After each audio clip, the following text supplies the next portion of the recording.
Okay, so this is now week 14.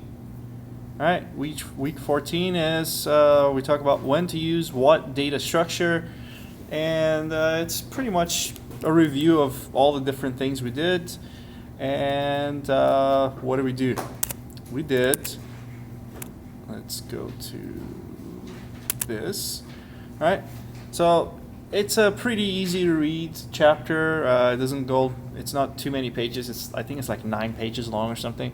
All right, so, and it goes over the things that we already know. For example, when would you want to use linked list? When would you want to use an ordered array? When would you want to use an unordered array? So this chart here kind of helps out with this, right? So if you have a small amount of data and the amount of data is predictable and the search speed is important, then you would want to have an ordered array. If the search speed is not important, you would have an unordered array. If the amount of data is not predictable, then you would be using a linked list, right? If you don't have a small amount of data and insertion and insertion must be very fast, then you use a hash table. And otherwise, you could use a binary search tree or a balanced tree depending on the distribution of the data. Because remember, if you have a binary search tree and you insert, and we actually didn't really go over balanced trees. Question? Well, yeah, because now that you mention it, when I went through this section, we really didn't go into too much of a balanced tree. No. A binary tree was a balanced tree. That was no, there was another chapter after that, which was the red and black trees and 2, 3, 4 trees. That's where it goes over in more detail. The trees we covered were the basic ones, where if you were to try to insert values in an ordered manner, then it will create a completely unbalanced tree, right?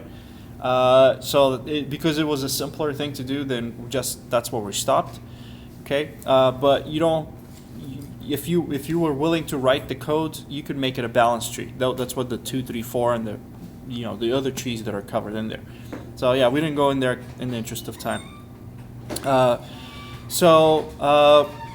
And again, I would totally recommend that you read through this. It talks about how a lot of these data structures that we used, they already come as packages and libraries in different languages. So if you really want to use some of these fancier structures, data structures, you wouldn't really be writing it yourself. You would just be using the library that's available in the language. And the C++ has the standard template library. Java has some things like vector, stack, hash table, queue. It has all those different things that are built into it. Okay, so arrays, just a quick review. As you know, arrays allow you to do a quick access. And it really depends on what kind of an array it is. But if you have an ordered array where maybe you have some kind of a priority queue or something, right, where you're only supposed to remove from one side of the array, then maybe it makes sense to have it. It will be fast, okay. But if you have to do insertion in an ordered array or an unordered array, there's a lot of shifting to do. So the issues with arrays were we have to shift things around, and because of that, deletion and insertion could be a problem. Okay. Linked lists resolve that problem, in that we no longer take a long time to insert and delete things, because we only have to establish a couple of connections between,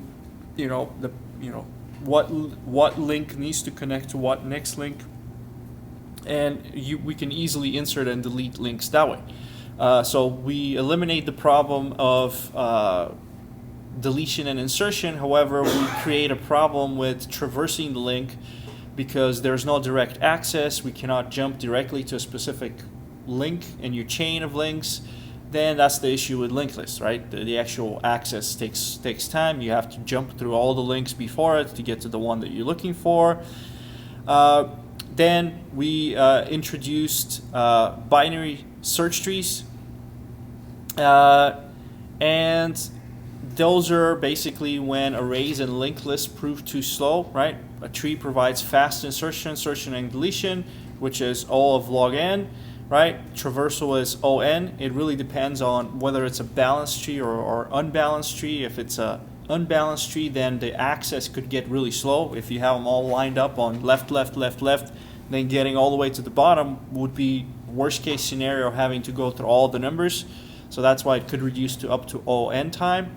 This could be resolved with the balanced trees, these red and black trees, and 2, 3, 4 trees. But you know, the code for those is a little bit more complicated, which is why we didn't get into detail. Hash tables are useful when we're trying to have a direct access to something like dictionary, right? So, and really deletion is deletion and insertion. Well, insertion could be a problem, but and so is finding what to delete if the hash table is too full, right? We noticed that if the load factor, if you have too many occupied cells in your hash table, becomes too large, then it becomes slower and slower to insert elements into the hash table. We even saw an issue where if you have, let's say you have a hash table of 30 things and you're trying to insert 29 things in it, or maybe 30 things, then you run into the issue with integer overflow, right? Basically, the step in your probe starts getting bigger and bigger and bigger with every time you try a new guess, and at the point where when it gets to the point where the value for your step in the hash table exceeds how big an integer can be, that integer value can actually flip itself and become negative. And then once you try to use that negative as an index for the array of your hash table, it just breaks down the code, right? So those are some issues with the hash tables. But other than that, they're really great if you don't have the hash table too full. Hashing wasn't too complicated, right? You did the quadratic probe, the linear probe. There's some other ways, the double hashing. There's a table in there comparing the general purpose storage structures. And by the way, these are known as general purpose storage structures because there are ways for us to store information. And then there's also special purpose storage structures, which were these queues and stacks that we had to do, right? And the special purpose is that this sometimes can get used in maybe traversing a tree. Remember when we were trying to show a tree in a certain way at some point, we had to use I think it was a queue. I can't remember. Was it the queue to display the actual tree? I think it was a tree. It was a queue. You had to pack things in the queue and remove them. It was either queue or stack. Then when we got to the data structure of graphs, then you saw that you take advantage of, depending on how you're trying to traverse your graph, you can either use a breadth first search, you can use a depth first search. One uses a stack, the other one uses a queue, right? So those are the special purpose data structures that are kind of get used in to supplement other data structures. And they come in handy as when we do heap sort and these kind of things. Okay, so that's that, and the stack. That was one of the special ones, right? The last in, first out. The stack of plates is your example that we had, and the queue was basically a line of people. The first in is the first to exit. That's the FIFO. Okay, and again, these are used in implementation. You can use queues and stacks when you're implementing these different linked lists. The priority queue was basically a queue that is in order. So if you have an ordered array, that's an example of a priority queue. And the deletion for a priority queue is fast. Why is that? Because you already have either the highest or the lowest at the ends. Right. So you're always removing from one side, right? And if you set up your array so that the one that you're deleting is on the right end of the array, then the deletion is basically you just delete it and shift, not even shift, but just tell it the array now is smaller. After you have removed, you don't have to shift all the values. So the deletion for the priority queue is fast. Sorting, right? The sorting algorithms we did, we used different kinds of sorts. So usually they recommend insertion sort for almost sorted data. Okay, that gives you an operation time of about ON. If your data is something like up to 5,000 items, then you might want to use shell sort. That's one of the more advanced ones we used.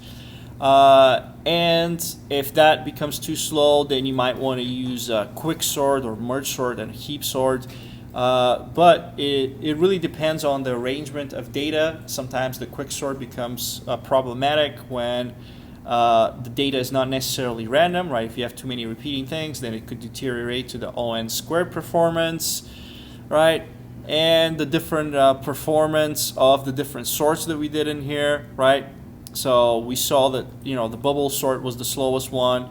Then the selection one reduced the number of swaps, or the comparisons, the number of comparisons, and then the insertion sort reduced the number of swaps. Basically, we got rid of the swaps altogether. And then, you already question? Yes, looking at this graph here, Mhm. notice that we know that the bubble sort was the slowest. Yeah. The selection was slightly better, and the Yeah. insertion better than that. Yes. Yet they're all rated at ON squared. Yes, because if you look at the book, it will tell you that basically that for a very large n, that's what happens, right? But in reality, if n is a smaller number, the performance will be comparable. Does that make sense?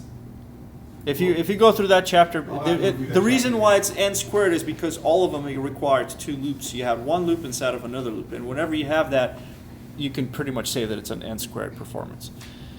Okay, and then we had the shell sort, the quick sort, the merge sort, the heap sort, a bunch of other different kinds of sorts. Then we talked about graphs, right? You already know graphs from the previous week, right? It's a way for you to pretty much represent something that is on a map inside of your program. We use a matrix with vertices. We use a matrix for the adjacencies, and then another an array of the actual lists. And based on how we perform our searches or the traversal, we had the breadth first search and the depth first search. These have their own practical applications. The depth first search was applicable in like gaming, like when you're trying to simulate to figure out what are the possible outcomes. Let's say I'm trying to play tic-tac-toe and see if I'm going to lose based on certain sequence of steps. That will be an example of where you may want to use depth first search. And the breadth first search was used for finding maybe distances between vertices on the map. Right, you're trying to find the shortest distance between one location, one city to another city. That's also applicable when you talk about networks, right? The routers are a bunch of vertices, and the way the path is going to traverse from point A to point B will be based on the shortest path. And where would the shortest path be determined? Well, some kind of a graph algorithm. And that's pretty much the essence of data structures. And the book, which we're using for the class, also recommends some extra reading in there. Where is it? Further reading. And there's a few books recommended in there. One of them, if you will notice, is the Carano book. I know it's in there somewhere. Yeah, it's the Carano books is in there somewhere. Where is it? You see it? Under C++, near the bottom, second line. Oh, there you go, yeah. So that's the other book that I had listed on the syllabus, I believe. So, that's the reason. It's a little more complicated. The examples are a little bit more, difficult to understand. That's why I didn't use it, but it's in there. If you have it, you can refer to it. It took advantage more about the built-in data structures in Java rather than creating your own queue and creating your stack from scratch or creating your binary tree. A lot of these things were kind of, let's take advantage of the language to make a queue of whatever we want. That's the Carano book. So I just figured it's simpler for you to understand if we just use it with basic. Yeah, whenever you get if you read this chapter here, that's what the chapter. The chapter 15.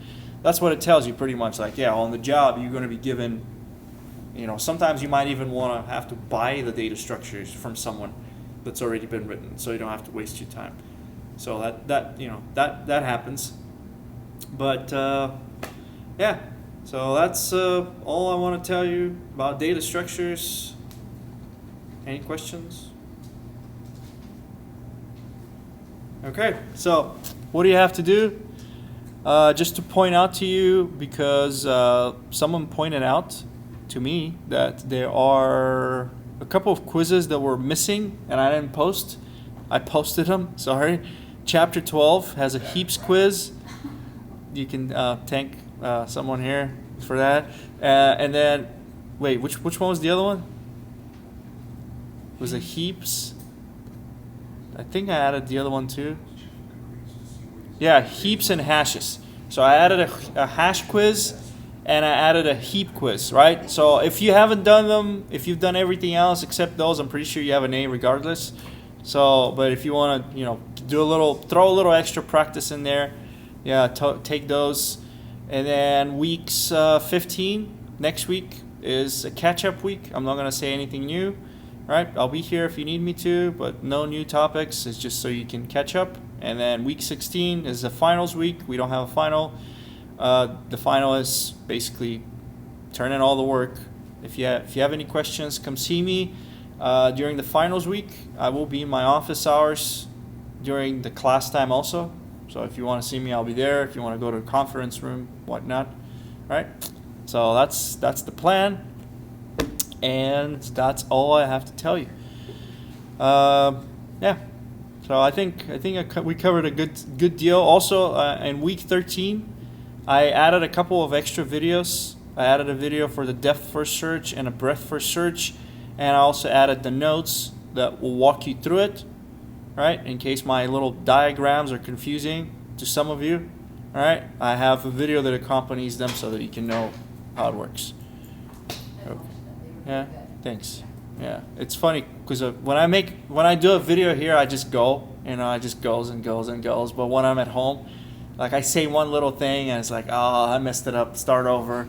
So it takes me freaking 2 hours to make a 20-minute video. But think about it, once it's done. Yeah, and once it's done, yeah. It's the way you like it. Then Yeah. you can use it. Yeah, that's the You idea. don't have to redo it. Yeah, well, that's I think that's what's going to happen with my videos at some point too. It's probably they're going to get to a point where it's like, okay, I don't think I'm going to do any better than this. That's the final version. Take it. All right. So anyway, And that'll work if you give, like for the books information that I gave you. Mhm.